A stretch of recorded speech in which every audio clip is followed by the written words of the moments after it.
Awesome.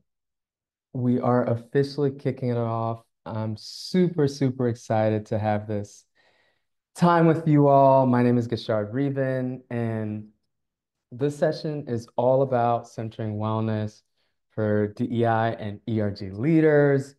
And it's really going to focus on how we show up for ourselves and how do we do work that can be mentally draining in difficult times. So before jumping in, just a little bit about myself. My pronouns are he, him, his.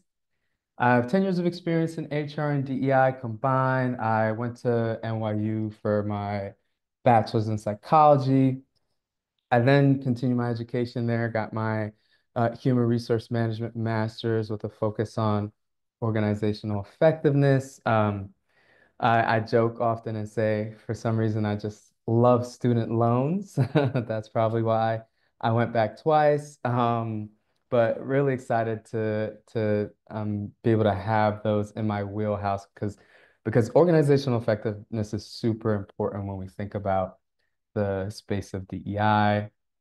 Currently in the travel tech space, and I am senior manager of inclusion and diversity, where I focus primarily on supporting our inclusion business groups, sort of building out the strategy connection to the business. So inclusion business groups for us is, let's say, synonymous with employee resource groups.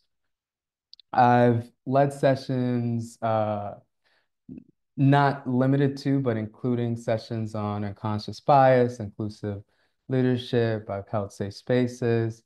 I have not published my own poetry book, but I'm published in a poetry book called Garden of Black Joy, which I'm super proud of. I am currently residing in Jersey City and I grew up in Brooklyn. So shout out to anyone who is from the Brooklyn area uh, who's joining us as well. So let's let's jump in.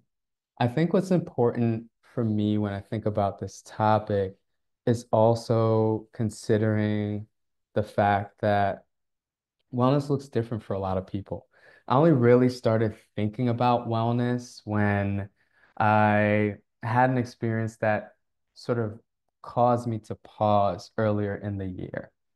I'm not going to name names and specifics just because I do recognize for some it can be triggering when talking about police brutality. But it was early in the year. There's another instance, unfortunately, where there was an unjust killing of a Black individual by the police. Found myself setting up a safe space for our Black inclusion business group where I work, and it was a tough call. There are always tough calls to hold safe spaces for others, the questions asked, the sentiments shared about, I don't feel like I can be productive. I'm worried about my family, my kids. I don't understand how this keeps happening. All of those elements, you end up holding emotions for other people. And it was almost like an out of body experience in some ways where I had to pause and say, well, wait a minute. Who is that person who is holding space for me? What does that look like? And I didn't see it as selfish to have that thought. I just realized and self-reflected in the moment that I actually don't know where to go. Where are my resources? Who do I turn to when I'm holding space for so many other people? And I don't think that's if you're joining me here, it's probably not a new emotion or new sentiment for you to also have felt that way, whether as a DEI leader, whether as a ERG leader, whether someone who takes on a body of work in the space, maybe you're in a human resources capacity or interested in the space, but those are, pardon me, those are real things to consider. So wellness to me is being able to uh, prioritize something that gives me equilibrium. And it can look different for different people, right? But I think we need to start normalizing having these conversations to unpack what wellness looks like for each of us. So in the actual session today, we'll cover safe space agreements quickly. We'll have a short meditation We will speak about some of the terminology that might be important or relevant from uh, emotional tax and some other terms. We'll look at some Chief Diversity Officer data in the space, which I think is sort of telling and interesting to see. A couple quick poll engagements, and then we will end with some tangible takeaways. And then we'll leave some time for Q&A. So feel free to leave some, feel free to use the Q&A feature. You should see it on your Zoom bar. I'll try to answer as many questions near the end. So quickly on, say, space agreements. Always the case where I like to set up that environment, but in terms of what's shared here stays here. Uh, we may share some of our personal storytellings and some of our questions or some of what we share. It's a no judgment zone. I really want to make sure people feel like this is a space of understanding. We're only here with each other for 45 minutes. You know, people are strangers to each other more than likely. So we want to make sure that that is top of mind to not have judgments about each other and just speak from experiences, speak from I statements when expressing your feelings because we don't want to assume others have the same experience as us. So in terms of not generalizing there, and we're here to support, not fix unless someone's actively asking for a solution.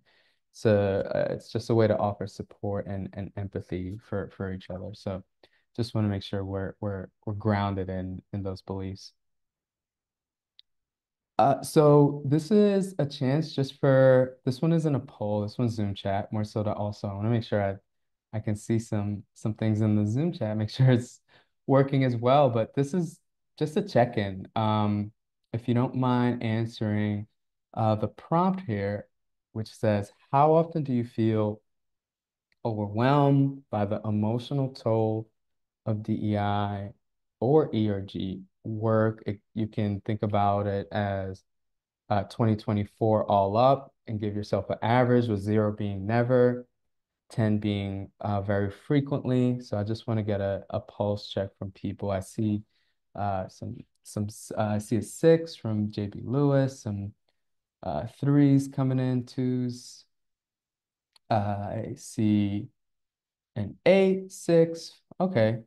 Some good chunk of people I'm seeing are in the middle side of things or getting close to the middle, which is really just helpful to see and understand where's everyone coming from. And to be honest, part of the session too is we might not be in a place where we can easily even reflect and understand where we are when we see a scale and say, hey, reflect on how we're feeling right now. We might not be sure. We might not actively think about that. So that's also something. And see a few more people coming in. So I appreciate everyone sharing that and giving an understanding on where you are right now. Hopefully this is a session that starts to get the wheels turning on how to get closer to the left side of that scale.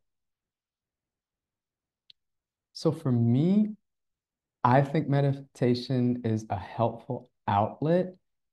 It it's something that everyone has to find their own outlet, right? But for us, I think it's a great way to ground easily in a virtual world, the session. So we're just going to do a very quick 2-minute meditation. Feel free to turn off your lights, close your eyes, do what makes you feel comfortable for just the 2 minutes.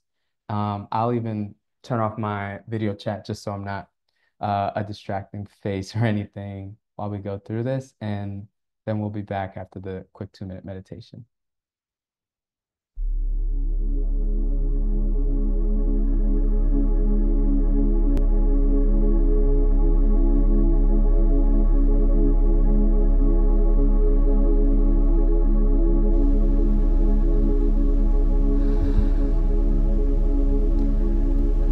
Find a comfortable position and close your eyes.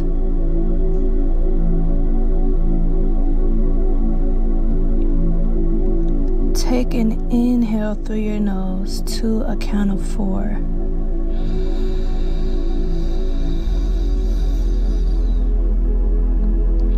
Hold your breath at the top of your inhale and exhale softly.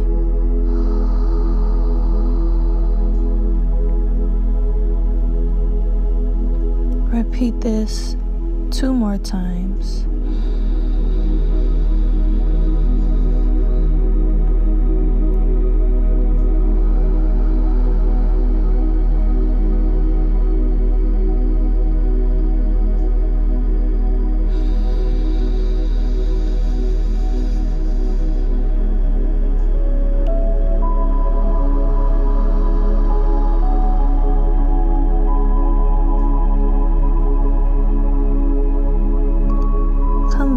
To your natural breath and think of someone or something that brings you happiness and joy or that makes you feel loved.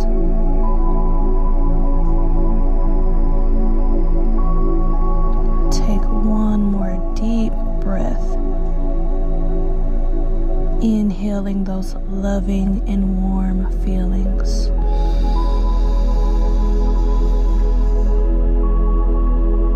Exhale.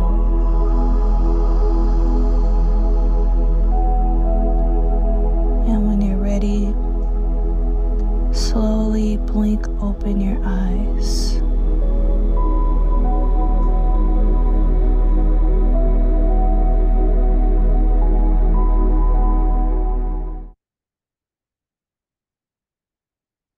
All right. So I know that's only 2 minutes, of course, in the interest of time. And some people, believe it or not, meditate the entire day. And I think and I appreciate the sentiments in the chat for those who seem to have needed it, but it's very telling, right? We don't often, and I'll speak for myself then, I don't often get the chance in a fast-paced environment, the day-to-day work, meetings. How often do we actually take a moment of pause to say, hey, how is this showing up with me right now? So I love that some people are already start to share a little bit in the chat, but as I talk through a quick example on this emotional wheel, if other people want to share sentiments in the chat, I'd love to hear if there are certain things that came up for you. How often do you take that moment? I see some people saying they I love the strategy of thinking of someone who makes you feel loved. That I love that talk track too, Kyler. And some people said it was appreciated, rejuvenating. So feel free to share in the chat, but I'll just talk through what you'll see on the right side of the screen here, which is what we call an emotions wheel. And I think this is a very helpful visual prompt that can not only help you with the self check-in, but it can help you as a DEI leader or an ERG board leader, chapter leader, to take this back and how do you potentially integrate this into your weekly or bi-weekly meetings with your team. I've been on teams where you might start the meeting and say, okay, everyone go around and share where they fall on this emotion wheel right now in this moment. It's very easy to say, on the right side, I feel happy, I feel, you know, I feel respected, value. That's easy, right? That's easy to do, but it becomes a lot more vulnerable when you share on the left side the uncomfortable emotions. You might be feeling lonely, you might be feeling overwhelmed, but it's really important to have a space to do so because that determines how people can support you in that day. It gives people the emotional clarity to understand how you're showing up to the workplace in that day and in that moment. And it creates a dialogue, right? And I will caveat, of course, you need a vulnerable environment and a safe space where a team or an ERG board allows you to do so. But be that example, exemplify that, and people may follow. And I think this is an important just one of many ways. We'll speak about some more ways and we'll have some resources shared post the session, but that's one of many ways that you can start to make those organic shifts to make wellness top of mind to realize that we're more than just the work that we do. The work is super important, but we need to be our best selves and be able to speak about when we need additional support. Um, so I really appreciate everyone taking the moment to participate in that. I saw that Elizabeth said it reminds me that I need to take a few minutes during the day to find space for me. Completely agree. It's difficult, but even if we block our calendar for a 10-minute walk, it can do more difference than we can imagine. So just to zoom out a little bit, right? Where the topic is on DEI and ERG leaders, but I'm sure not surprising to you all. Typically, those who take on those DEI and ERG leader roles are from underrepresented communities. And in and of itself, to be from an underrepresented community and to be in the workplace, there's something called an emotional tax associated with that. So what is an emotional tax? It is something that heightened experience of being different from your peers at work, whether that's because your gender, your race, ethnicity, or for other identities. And there's research from national institutes that showcase that this tax has a detrimental effect, whether it's on your health, whether it's your well-being, whether it's your ability to thrive at work. One specific example they've actually used in their data shows that the emotional tax can deplete Black employees' sense of well-being by making them feel that they have to be on guard at times. It can disrupt sleep patterns, reduce their sense of psychological safety, and all in all, this leads to the diminishing ability to contribute at work. So this is this might not be new information for some, but it may be validating. It may give you data to sort of understand what you resonate with. And it's also more to tell the story, right? If there's already this tax on underrepresented communities in general who are coming to the workplace, imagine when you take a step further and understand the additional tax of being in a DEI or ERG leadership role, right? We have seen the landscape. We've seen the articles speaking about the shifts in DEI. Couple that with a political landscape that we're not sure what to expect next come post elections.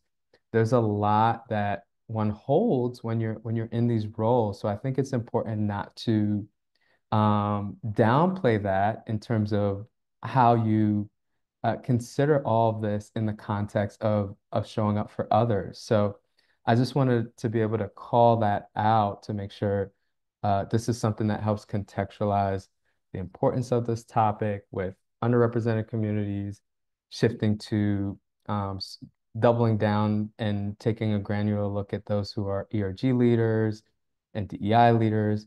And then the problem doesn't go away, right? Even when you reach that seniority level in the C-suite as a chief inclusion officer, you still end up having the lowest average tenure compared to others who are in the C-suite. And they actually see, and this is based more on Fortune 500 data, at least for this data set.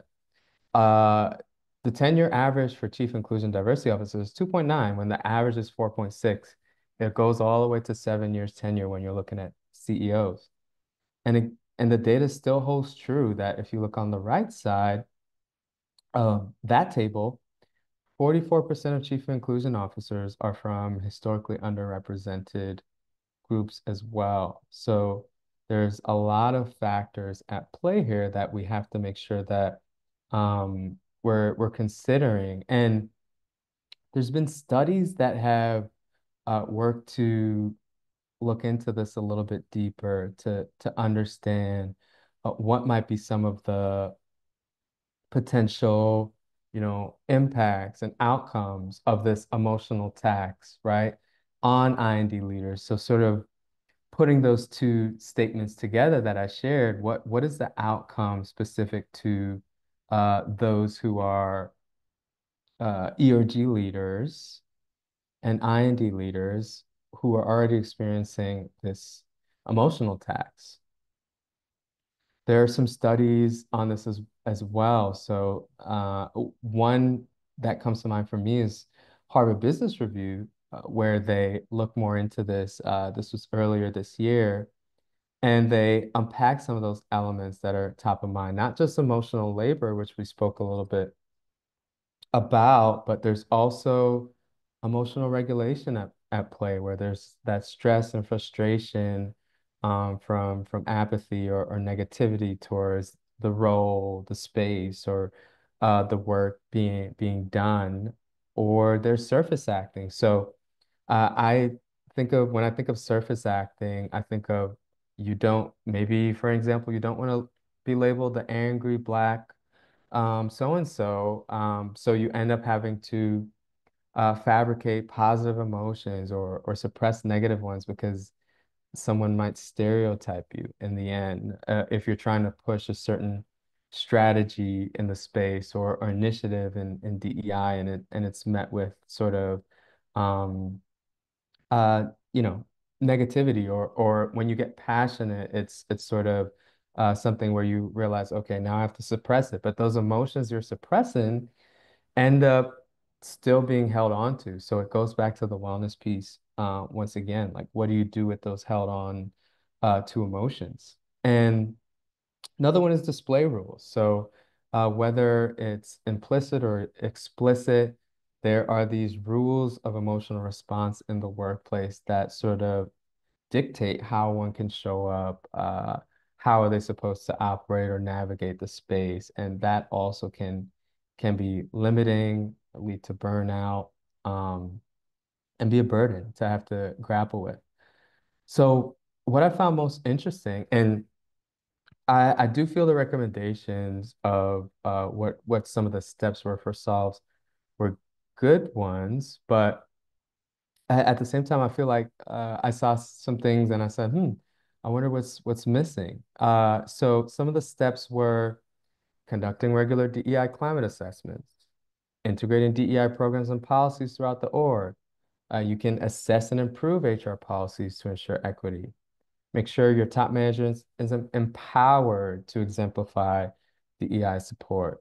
Institutionalize DEI roles. None of these are likely new to people. And then providing, what I found most interesting is when we think about providing resources or actually doubling down and focusing on what do DEI and ERG leaders need, that's where the research didn't delve as deep as I would like. So this is really a call to action to make sure that we continue to have those conversations and make sure that we're having those conversations with our org, with ourselves, with our teams, because the research isn't really taking us to that level of recommending it. So let's figure that out for ourselves and build that toolkit for what we need. So a couple actual Zoom polls. I was checking out and testing the Zoom chat earlier, but I want to actually put some uh, polls on the screen. And the first question here is, in a scenario where you're facing resistance to DEI, your G initiatives within your team or org, which strategy would you prioritize to maintain your mental wellness through this challenge? I'll read them and then I'll put the poll in a moment for you to answer. But is it A, seek peer or community support? Is it B, engage in stress relief activities? C, request managerial support or intervention? D, set clear boundaries to protect your mental health? E, temporarily disengage to avoid burnout? Or is it F? Maybe there's a other option that you wanted to pop in the chat. So I will launch that real quickly. So give you the opportunity to respond. I'll give a few moments here for people to answer this. And feel free, if it is other, feel free to specify it in the chat.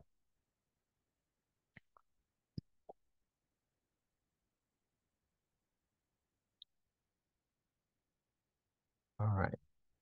We are almost at a good percentage of responses here, and I'll share them in just a moment. Okay, so I will end the poll now. Thank you for those who responded. So, interestingly enough, we've had 46% feel that they in those moments seek peer or community support. And I think it's a pardon me, I think it's a good call out from Matt that there are a ton of variables in terms of what to do. And um I think that's something we also have to consider too. We may need to build different toolkits or different options depending on what those variables are. So the more we think about our wheelhouse of options that we know works for us and gives us mental wellness or equilibrium, those are things we can lean on. And I love that we a good percentage of us feels that they have that peer community support. And that's why it's important again. How do we leverage an emotional wheel? How do we leverage open and transparent conversations to make sure those people know when we need their support? Another one that came up is engaging in stress relief activities for sure. +1. I need basketball when I had a stressful day, so I lean on that. Someone who put other, Sophia said, engage in collective care activities with community. I work with ERGs and deepening belonging and engaging in stress relief collective care practices. I love that, and that's a really, really great one. Pleasure for those who are sharing in the chat. Um, awesome. So I'll stop sharing that one. I have one more Zoom poll for you all. And this one is about which of the following has been the most effective tool in maintaining your mental wellness thus far this year. So we we started to speak about it a little bit, but it might be helpful for others who uh, may not necessarily know what to do. But if you had to choose one tool that you've used most often, which of these would really gravitate towards you?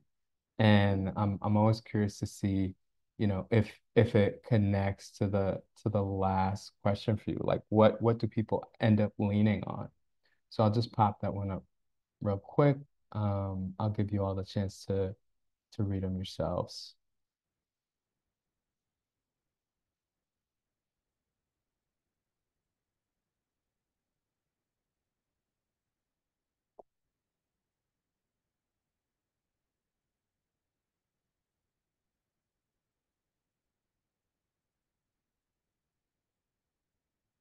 Mhm.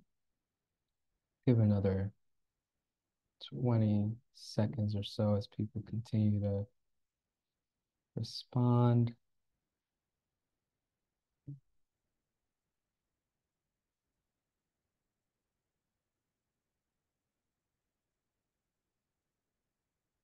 Okay.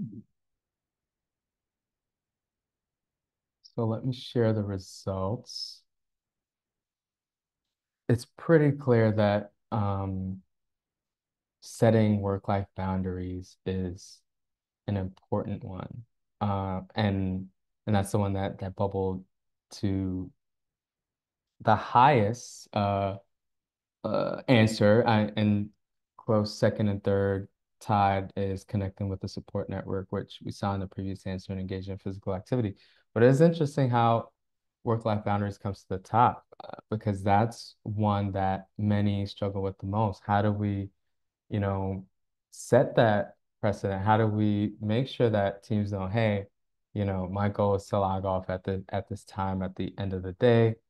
Sometimes if I have that team safety gone as far as to say, why, why it's important for me to log off at this time, or, if you need time during the day, I'll mention, hey, I have to care for my mother right now during the day, and maybe my hours will look a little bit different. So all those elements, I think, can go into setting work-life boundaries.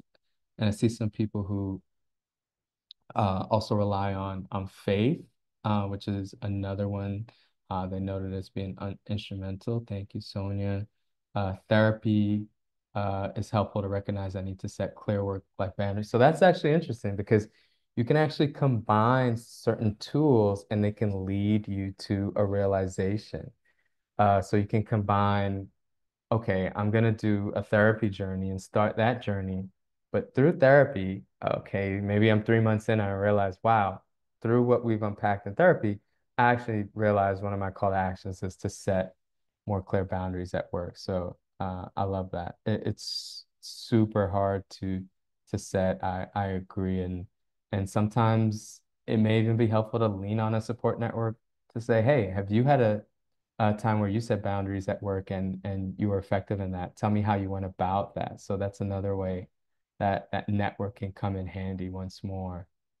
I appreciate everyone participating in that. And I have a quote here that I always find to resonate with me, where DEI work is not just about changing systems, but also about sustaining ourselves. As leaders in DEI, we must prioritize our wellness to be the steadfast champions of the change we strive to be. When we're all well, we empower everyone around us to thrive.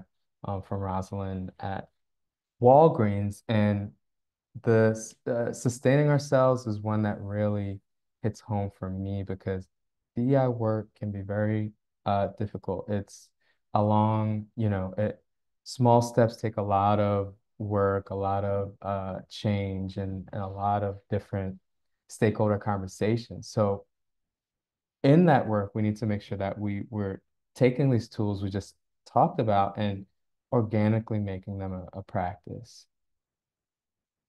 So we're nearing that near the we're coming towards the end of our official time. I want to make sure that you're also left with some takeaways. Mental wellness is essential for DEI leaders. We need to tell those personal stories. We need to make sure everyone understands this. We spoke about the emotional tax and the toll it takes, and we have some data now to actually validate that.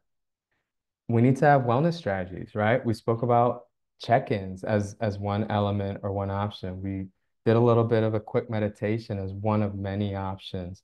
We have spoken about the need to set boundaries, and although easier said than done, but is possible. Or find a place or workplace that allows you to set boundaries is sometimes what we need to do. We need the organization to support us through this as well to make sure that they understand the need for this. I love the thought that self-care is a daily practice. It doesn't necessarily mean you'll be doing self-care daily, but it does mean it's worth it to do a check-in with yourself daily. How am I showing up today? What am I feeling emotionally? What's sitting well with me? What's not? And that allows you to understand how you're going to navigate your day and what you need to do to be successful. Not every day will be 100% successful, but if you're showing up, you're doing the best you can. Integrating wellness into our DEI and really our ERG leadership programs is paramount. We often think about how we build ERG leadership programs for transferable skills like communications, leadership presence, presentation skills, but how do we actually make sure that one, they have curated emotional tools, whether that's therapeutic tools, employee assistance programs, or tools to be able to increase their emotional intelligence.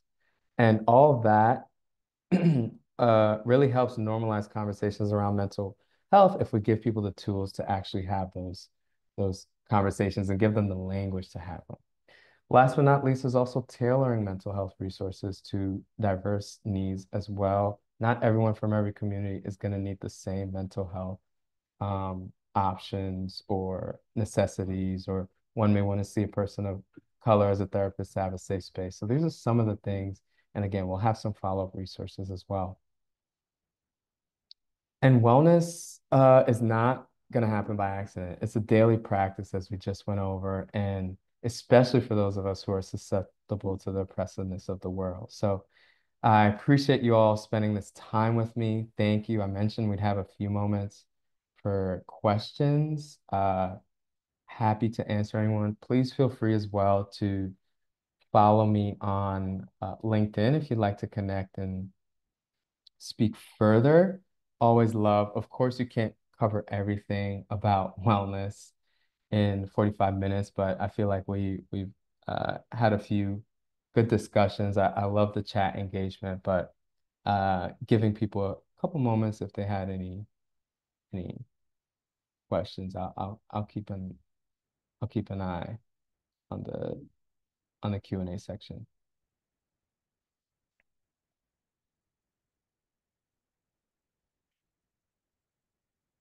Appreciate y'all joining, seriously, and for engaging. I hope you enjoy the rest of the sessions. I know there's a lot of good content left. Shout out to Chezzy for even providing this as an option. And even their toolkit of resources really helps to ensure that it takes some of the stress out of being an ERG leader. It takes a lot of the efforts of having like a space in your mental capacity to worry about how to piece tools together. Chezzy is really great about making sure that you don't have to worry about that. So even that, to be honest, is a part of wellness. How do you make the case for wellness programs at a company who doesn't see its importance? Love that question. Always lead with data. I, for one, would start with, let's say, a pulse survey with your employee resource group members, identify what are their key wants for programming, understand, I think often companies that are effective in DEI, maybe they have a belonging score as well. It might even be helpful to have some um, sort of cut data questions that can make you understand their how they're feeling from a sense of psychological safety. So if you ask these questions and you leave with data, you can then say, hey, to retain these employees, we want to make sure that we are providing them with what they need. Because people are often leaving for an ineffective culture right now. So hopefully that helps. And then you can work with, let's say, your benefits team. They should be in the loop. They should be helping. It shouldn't just be I&D or DEI team trying to lead this initiative alone. There should be partnerships with those who might already have the connections or programs, and they may just need to tweak things or think of another build to them. But that's how I would make the case for a wellness program. Lead with data, tell them the why, make sure they understand they might lose talent if they don't do this. So hopefully that answers your question, Monique.